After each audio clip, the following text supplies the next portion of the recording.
আম দই বানানোর জন্য 1 কিলো দইকে একটা বড় ছাঁকনির মধ্যে ঢেলে সারা রাত ফ্রিজে রেখে দিয়েছিলাম জল ঝরাতে। সকালে বার করে নিয়ে ওর মধ্যে আমি 1 কাপ চিনি গুঁড়োকে প্রথমে মিশিয়ে নিয়েছি। তারপর নিয়ে নিয়েছি 10 গ্রাম গুঁড়ো দুধ। 10 গ্রাম গুঁড়ো দুধকে দিয়েও ভালো করে মিশ্রণটা ফেটিয়ে নিয়েছি। এইবার নিয়েছি দুটো পাকা আম। প্রথমে পাকা আম দুটোকে মিক্সার জারে একটা পেস্ট তৈরি করে নিয়েছি। তারপর এই পেস্টটাকেও ওই মিশ্রণের সাথে ভালো করে মিশিয়ে নিয়েছি। একদম যেন কোনো লাম্পস না থাকে, মিশ্রণটা যেন খুব সুন্দর হয়, একটা স্মুথ পেস্ট তৈরি হয়। এইবার একটা কেক মোল্ডে বাটার মাখিয়ে পেস্টটাকে ঢেলে দিয়েছি। এইবার একটু ঠুকে দিয়েছি যাতে ভালো মতন এটা সেট হয়। ওপর দিয়ে একটা চামচ দিয়ে একটু মসৃণ করে নিয়েছি। এবার কড়াটাকে আমি আগে থেকেই প্রিহিট করে নেব। তারপর এই কেক মোল্ডটাকে বসিয়ে আমি 15 থেকে 20 মিনিট ভাপিয়ে নেব, তাহলেই হয়ে যাবে আমার আম দই। এইবার ফ্রিজে রেখে একদম ঠান্ডা করে আম কিংবা ড্রাই ফ্রুটের সাথে এটা সার্ভ করতে পারো। আম দই বানানোর জন্য 1 কিলো দইকে একটা বড় ছাঁকনির মধ্যে ঢেলে সারা রাত ফ্রিজে রেখে দিয়েছিলাম জল ঝরাতে।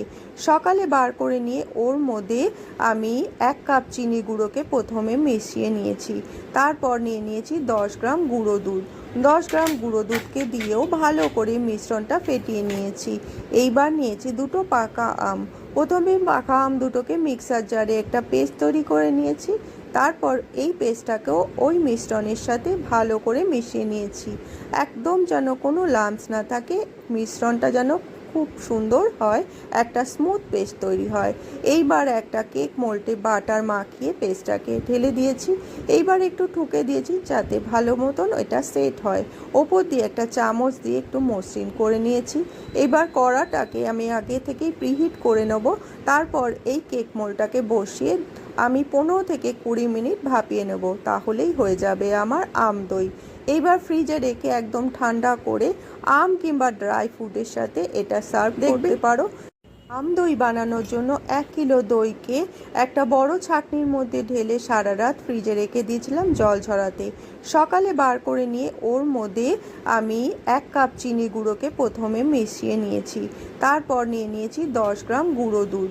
10 গ্রাম গুঁড়ো দুধকে দিয়েও ভালো করে মিশ্রণটা ফেটিয়ে নিয়েছি। এইবার নিয়েছি দুটো পাকা আম। প্রথমে পাকা আম দুটোকে মিক্সার জারে একটা পেস্ট তৈরি করে নিয়েছি। তারপর এই পেস্টটাকেও ওই মিশ্রণের সাথে ভালো করে মিশিয়ে নিয়েছি। একদম যেন কোনো লাম্পস না থাকে, মিশ্রণটা যেন খুব সুন্দর হয়, একটা স্মুথ পেস্ট তৈরি হয়। এইবার একটা কেক মোল্ডে বাটার মাখিয়ে পেস্টটাকে ঢেলে দিয়েছি। এইবার একটু ঠুকে দিয়েছি যাতে ভালো মতন